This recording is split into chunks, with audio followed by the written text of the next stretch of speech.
Taejo stared at the screen in his small office aboard the Nelvan diplomatic vessel. The soft blue glow illuminated his concerned face as he scrolled through the recently declassified Galactic Council records. Most junior diplomats would have skimmed these routine documents, but something caught his attention. Species, human. Origin, Sol system, planet Earth. What followed was unlike any advisory Taejo had ever read. The report described humans as evolutionary anomalies, with unprecedented adaptability and contradictory behavioral patterns. Most concerning were the notes from High Counselor Minji, a respected xenobiologist whose recommendations were rarely ignored. Caution is strongly advised when approaching this species, Minji had written. Despite their technological limitations, humans demonstrate remarkable resilience and unpredictable response patterns to perceived threats. Their capacity for both extreme violence and profound compassion makes standard diplomatic protocols potentially hazardous. Taejo leaned back, rubbing his eyes. The Nelvan Confederacy had encountered hundreds of species during its expansion, but none had merited such specific warnings. He quickly compiled the relevant sections into a report and sent it to his superior, Ambassador Doyun. The next morning, Doyun summoned Taejo to his chambers. The ambassador was viewing star charts when Taejo entered, not bothering to look up. "You sent me quite the dramatic reading last night," Doyun said, his voice tinged with amusement. "The warnings about the humans seem significant, Ambassador," Taejo replied, "especially considering they've now achieved faster-than-light travel." Doyun waved his hand dismissively. The Council has always been overcautious about emerging species. It's their nature to see threats everywhere. But High Counselor Minji specifically recommended. "Minji is known for her conservative views," Doyun interrupted. "The Confederacy has dealt with dozens of newly spacefaring races. Humans will be no different." Taejo persisted. "The reports mention unusual physical adaptability. They can survive in environments that would kill most sentient beings. And their social structures don't follow any predictable patterns, which makes them interesting, not dangerous," Doyun replied. "Think of the opportunities, Taejo. A species this adaptable could be valuable allies, or at least useful resource providers." Taejo felt a growing unease. The Council voted on containment protocols 4 cycles ago. They were narrowly rejected, but the fact they were proposed at all. "Politics," Doyun said sharply. "Nothing more. Some council members always resist welcoming new species to the galactic community. Remember the panic when the Solari achieved space travel? Now they're among our closest trading partners." Taejo wasn't convinced. He pulled up a holographic display showing Earth and its colonies. They've expanded to 3 star systems in just 2 decades. That's unprecedented for a species at their technological level. "All the more reason to establish relations quickly," Doyun said. "The Diplomatic Corps has already approved first contact protocols. We'll be departing for their main colony world in 3 days." "So soon?" Taejo couldn't hide his surprise. "The Science Directorate is eager to study them up close," Doyun explained, "and Resources Division has already identified valuable mineral deposits in human territory. This is a significant opportunity, Taejo." Later that day, Taejo returned to the archives, searching for more information. He discovered that several species had reported unofficial encounters with humans. The accounts were conflicting. Some described humans as reasonable and cooperative, others as aggressive and territorial. The only consistency was their unpredictability. That evening, Taejo was reviewing the first contact team roster when he noticed his name had been added. He would be joining the mission to human space. "Perhaps this is an opportunity," he thought. "I can observe them firsthand, make sure the warnings aren't ignored completely." As the Nelvan ship prepared for departure, Taejo made one final attempt to access the complete council records on humanity. Most were still classified, but he managed to download fragmentary reports mentioning human warfare, their rapid technological adaptation, and their unusual ability to form alliances with diverse species. The ship's engines hummed to life as Tejo stared out at the stars. Somewhere out there, humans were expanding, exploring, unaware that the Nelvan Confederacy had decided their fate would be entwined. "I hope Ambassador Doyan is right," Tejo whispered to himself. "I hope the warnings were exaggerated." But deep down, he knew better. The Galactic Council rarely issued such specific cautions without reason. As the ship accelerated toward human space, Tejo couldn't shake the feeling that they were heading toward something unprecedented and potentially catastrophic. The Nelvan ship entered Earth orbit with a display of lights meant to impress. The sleek silver vessel dwarfed the human space station, where the first official meeting would take place. Tejo watched from the observation deck as smaller human ships approached cautiously. "They're scanning us," said Officer Nari, the xenobiologist assigned to the mission, "quite thoroughly for their technology level." Ambassador Doyan adjusted his formal robes. "Let them look. It's natural for a lesser species to be curious." Tejo frowned at the ambassador's tone but remained silent. The diplomatic team boarded the transport shuttle, descending toward the space station named Unity. The humans had prepared an elaborate welcome chamber with representatives from their various nations and colonies. Captain Jawan of the Earth Alliance stepped forward as the Nelvans entered. He was tall for a human, with a measured gaze that studied each alien carefully. "On behalf of humanity, I welcome you to Unity Station," Jawan said after the translation systems synchronized. "We are honored to make formal contact with the Nelvan Confederacy." Doyan performed the traditional Nelvan greeting gesture. "We bring the wisdom of the stars to our younger siblings," he said, using the standard first contact phrasing. Jawan's expression flickered briefly at the condescending words, but he maintained his diplomatic smile. The initial meetings went smoothly enough on the surface.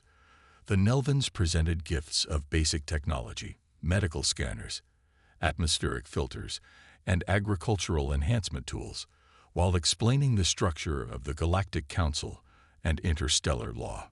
During a brief recess, Tejo found himself alone with Nari in an observation room overlooking Earth. "They're not what I expected," Nari admitted, watching recordings of human interactions.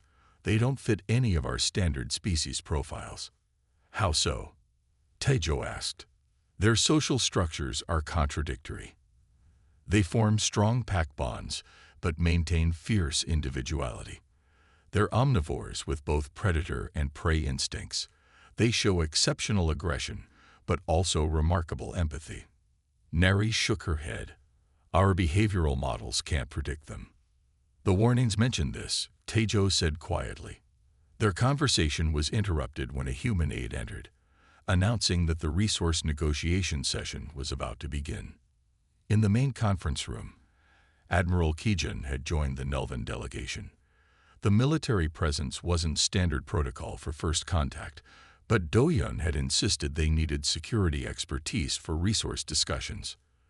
"We've prepared a comprehensive proposal," Doyan announced, displaying a holographic map of human territory. "The Confederacy will provide technological advancement in exchange for exclusive mining rights to these asteroid belts and moons." The human negotiators examined the proposal. A woman named Sora, representing the Mars colonies, spoke first. "These terms seem one-sided," she said carefully. "The Hellas Basin and Jovian moons contain our largest existing mining operations, which is why our expertise would be beneficial," Admiral Kijun interjected. "Your primitive extraction methods damage the very resources you seek." Several humans exchanged glances. Captain Jawan leaned forward. "We appreciate your technological offerings," he said, "but we must maintain operational control of our established territories. Perhaps we could discuss a more balanced partnership." Admiral Kijun's posture stiffened. "The Confederacy doesn't partner with developing species. We guide them." The atmosphere in the room chilled noticeably. Back on the Nelvan vessel that evening, Tejo observed a heated discussion between Doyan and Kijun. "They question our terms at every turn," Kijun said angrily. "No species at their development stage has ever shown such resistance." "They're stubborn," Doyan agreed. and surprisingly unified despite their political divisions. Our intelligence suggests they've been expanding military capabilities since detecting our approach, Kijun added. They smiled during negotiations while preparing for conflict. Taijo stepped forward. Perhaps we should revisit the council warnings. If humans don't follow typical species patterns. Enough about the warnings, Do-yun snapped. Every new species requires adjustments to our approach. Kijun's expression darkened, or perhaps they require a demonstration of where they stand in the galactic hierarchy. What are you suggesting? Taijo asked, alarmed. A small lesson in humility, Kijun replied. There's a mining outpost in their Proxima system. Minimal population, limited defenses. A precision strike would show them the consequences of defiance without causing excessive damage. That would violate first contact protocols, Taijo protested. It would be an instructive correction, Do-yun said, surprising Taijo with his agreement. The council has approved such measures with difficult species before. Later, alone in his quarters, Taijo searched frantically through historical records. Yes, the Confederacy had occasionally used displays of force during first contact, but always with species that followed predictable patterns. The warnings about humanity specifically cautioned against such approaches. As the Nelvan ship changed course toward the Proxima system, Taijo felt a growing dread. The humans had been cautious but reasonable in negotiations. They showed none of the fear or awe expected from a lesser species. Instead, they engaged as equals. And now the Confederacy was about to treat them as anything but. The Nelvan warship emerged from hyperspace near Proxima Centauri, its sleek form casting a shadow over the small human mining colony.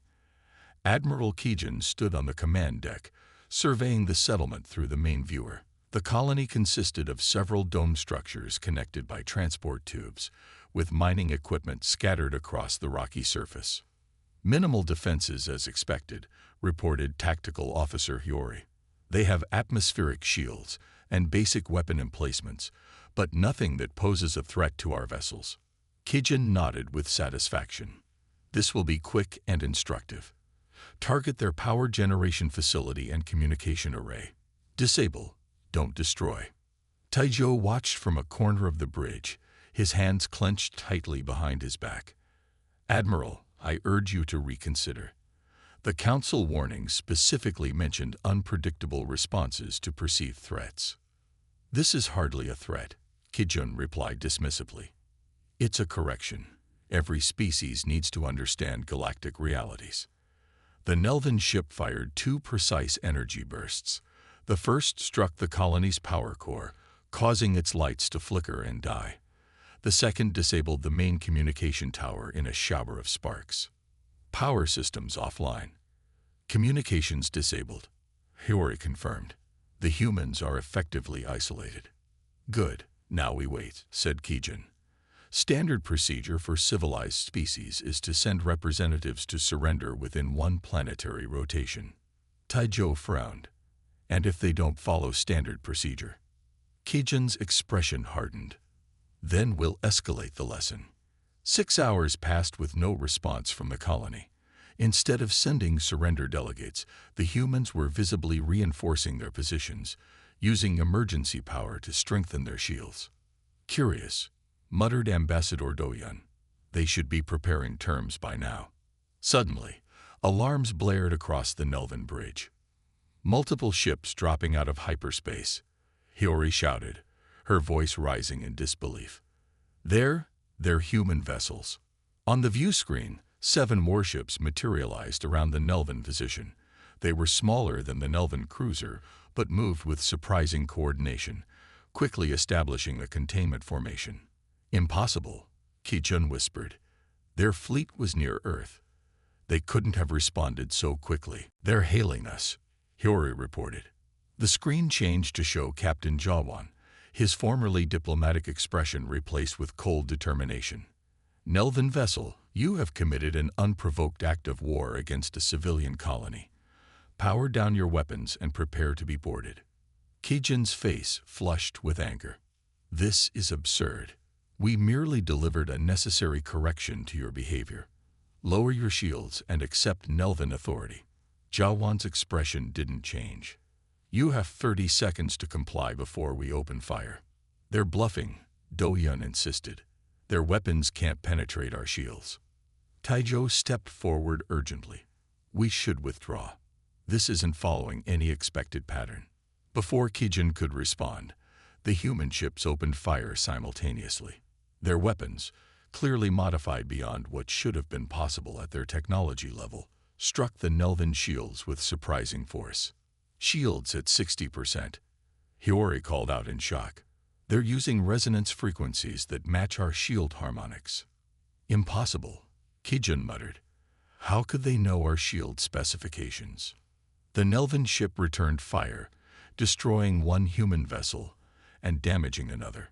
But the remaining ships adjusted their tactics immediately, attacking from new angles with modified weapon signatures. Shields failing, Hiyori reported as the ship shuddered under another barrage.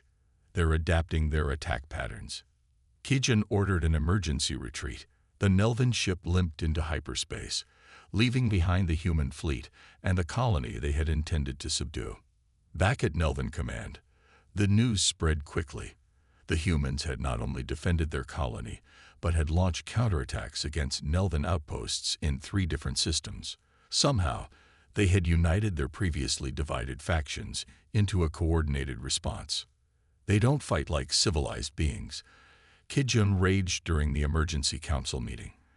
They should have surrendered after the first demonstration of our power. Their ships appeared too quickly, Do-Yun added. It's as if they anticipated our actions. Taijo accessed recent intelligence reports with growing alarm. They're reverse engineering our technology from the damaged ship components. They've already improved their shield systems based on our designs. In the Galactic Council chambers, representatives from various species gathered in emergency session. The Nelvan delegate tried to justify their actions, but many council members seemed unsurprised by the outcome. We warned you, said Councillor Minji, her holographic image addressing the Nelvan representatives. Humans don't respond like other species. They unite against external threats, they adapt with remarkable speed, and they never follow expected patterns. How could we have known they would respond with such disproportionate force? The Nelvan councillor protested. It was in the advisory you dismissed, Minji replied coldly. Now the region faces potential destabilization because you ignored explicit warnings. As the council debated containment of the expanding conflict, Taijo received alarming reports from the front lines. Human forces were growing, not diminishing. Their ships now incorporated Nelvan technology, modified in ways the Confederacy's engineers couldn't understand. And most worrying, other species, previously neutral, were beginning to align with the humans against Nelvan interests. The simple lesson had become something far more dangerous. The miscalculation was complete. The Nelvan High Command Center buzzed with nervous energy as status reports flowed in from across the rapidly expanding conflict zone. 3 months had passed since the disastrous correction at Proxima Centauri, and the situation had deteriorated beyond anyone's predictions. General Chunho stood before the tactical display, his face grim as he addressed the emergency council. We've lost control of the Rigel sector. Human forces have adapted our shield technology and improved upon it. They've developed countermeasures to our standard weapon configurations within weeks of exposure. Ambassador Do-Yun, now looking considerably older than when the conflict began, shook his head in disbelief. How is this possible? They were pre-council primitives just months ago. They learned faster than any species we encountered, Junho replied. They don't follow conventional military doctrine. When we adapt to one tactic, they switch to another entirely. Taijo, who had been monitoring communications from the Human Alliance, stepped forward. There's more. The Tartari Collective has officially allied with the humans. 3 of their battle groups joined human forces near Epsilon Indi yesterday. This news sent a wave of murmurs through the command center. The Tartari were a respected mid-tier species with significant military capabilities. Why would they side with humans against us? Do Yun demanded. According to intercepted communications, the humans offered them equitable mining rights in disputed territories, Taejo explained. Rights we had denied them for decades. Admiral Kijun, his once immaculate uniform, now rumpled from endless crisis sessions, pounded his fist on the table. This cannot continue. The Confederacy has never been defeated in a regional conflict. We must deploy the emergency measures. A heavy silence fell over the room. Everyone knew what emergency measures meant. The biological package, General Chuno asked quietly. Kijun nodded. The humans are adaptable, but even they cannot evolve immunity to tailored pathogens overnight. Target their outer colonies. Once they understand the consequences of continued resistance, they'll negotiate. Taejo stepped forward. Admiral, using prohibited bioweapons will bring council sanctions, and if the humans truly don't respond as expected. I don't recall asking for your opinion, diplomat. Kijun snapped. Your precious warnings didn't prepare us for this disaster. Now we need action, not caution. The decision was made. Within days, Nelvan stealth vessels deployed the engineered pathogen to 3 human outposts near the front lines. The Nelvan leadership expected immediate capitulation once the humans realized the escalation. They were wrong. The human response came just 5 days later, not with surrender terms, but with a devastating strike that left the Nelvan homeworld's orbital defenses in ruins. Somehow, they had traced the biological attack back to its source and launched a precisely targeted counterstrike. In the confusion following the attack, Taejo slipped away from the command center. Using his diplomatic credentials, he accessed the secure archives beneath the capital city, records that had been sealed even from most high-ranking officials. For hours, he searched through the oldest files regarding humanity, files that predated even the formal council warnings. What he found changed everything. Early council explorers had encountered humans centuries before official first contact. They had studied Earth covertly, documenting human history, warfare, and social development. The conclusions were startling. Unlike most sentient species, one ancient report read, humans evolved without natural predators for their intelligence class, resulting in unique psychological traits. They formed strong bonds not just within their species, but across species boundaries. Their empathy can extend to entirely alien life forms, making them dangerous vectors for alliance formation. Another report detailed human warfare. They do not fight for resources alone, but for ideals. They can sustain losses that would break the morale of most species. When united against a common enemy, their traditionally fractious nature transforms into formidable cohesion. Most alarming was the final conclusion. The true danger humans pose is not their violence, though they excel at it, but their ability to inspire loyalty among disparate species. They offer partnership where most advanced species offer only domination. This makes them potential disruptors to the established galactic hierarchy. Taejo downloaded everything he could find, his mind racing. The Confederacy had fundamentally misunderstood what made humans dangerous. It wasn't just their adaptability or unpredictability. It was their capacity to form genuine alliances, to treat other species as equals rather than subjects. As he emerged from the archives, Taejo saw a new alert flashing across the emergency broadcasts. The Volsci Empire, a major power nearly equal to the Nelvan Confederacy, had officially declared support for the human alliance. The conflict was no longer containable. Back in his quarters, Taejo drafted an urgent message to the few reasonable leaders still in power. There was only one path forward now: direct negotiation with the humans, with an acknowledgement of the fundamental misunderstanding that had led to this disaster. The Confederacy had ignored the warnings. Now their only hope was to understand what those warnings had truly meant. The neutral space station orbiting Procyon had gleamed like a silver medallion against the backdrop of stars. Inside its central chamber, representatives from the Nelvan Confederacy and the Human Alliance faced each other across a circular table. The air was thick with tension. Taizhou stood slightly behind what remained of the Nelvan leadership. Ambassador Doyan had been replaced after the orbital defense disaster.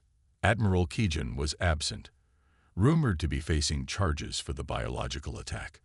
The new Nelvan delegation looked tired, defeated, and wary. Across the table, Ambassador Sunmi led the human contingent. Her calm demeanor contrasted with the barely contained energy of the military officers flanking her. Behind them stood representatives from the Tartari, Volsi, and 3 other species that had joined the human alliance. "Let us be clear about why we're here," Sunmi began. "Your confederacy launched an unprovoked attack against a civilian colony, followed by biological warfare against 3 more settlements. You expected submission. Instead, you found yourselves facing the consequences of your actions." The head of the Nelvan delegation, a veteran diplomat named Hyunwoo, nodded stiffly. "We acknowledge these facts. The Confederacy made grave errors in judgment." Errors?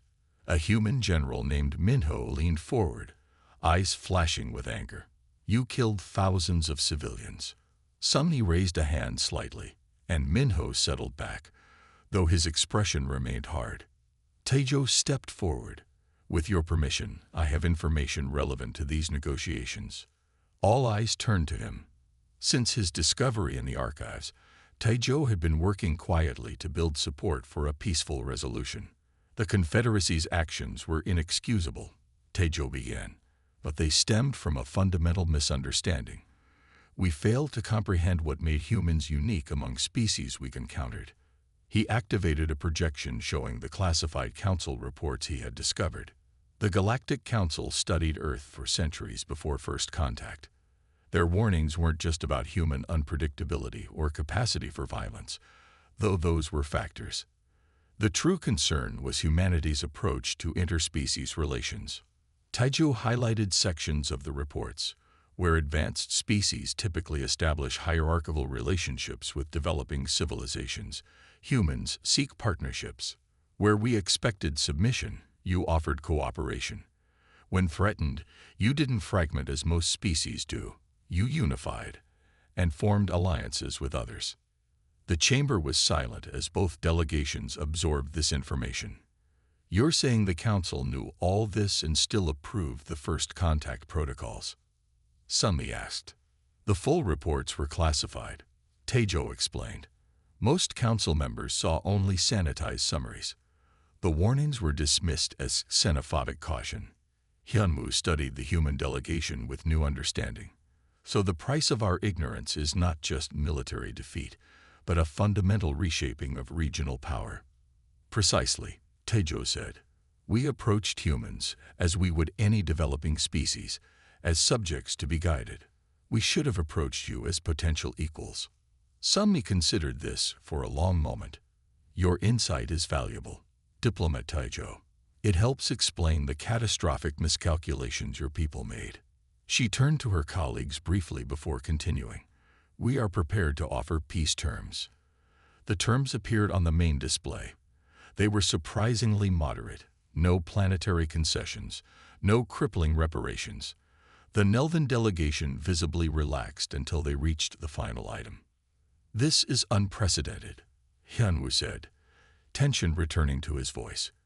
"A guaranteed seat on the Galactic Council, for a species that only achieved FTL travel months ago. This is non-negotiable," Sunmi stated firmly. "Humanity will no longer be classified as a developing species subject to the whims of established powers. We have earned our place at the table." After hours of tense discussion, the treaty was signed. The conflict that had threatened to engulf the sector was officially ended. 5 years later, the Galactic Council looked very different. The human representatives sat among the oldest species in the galaxy, their influence extending far beyond what their technological development would traditionally merit. The Nelvan Confederacy, once proud and expansive, had been fundamentally transformed by the conflict, forced to reconsider centuries of ingrained superiority. Taizhou, now serving as a senior advisor on interspecies relations, stood in the Great Council chamber watching a new delegation of recently contacted aliens being introduced to the assembly. "We have a gift for you," the council speaker told the newcomers, handing them a data crystal, a document that begins the education of all species joining the galactic community. Taijo smiled, knowing what the crystal contained. He had helped write it himself. It began, "On the nature of humans. They will forgive, but they will never forget. They offer friendship before demanding submission. They value courage and honor above power. They will fight beyond reason for what they believe is right. They judge others not by age or technology, but by actions and principles. Above all, they remember both their friends and their enemies with equal clarity. Ignore these truths at your peril." The price of ignorance had been high, but from it had emerged a new understanding that was reshaping the galaxy itself.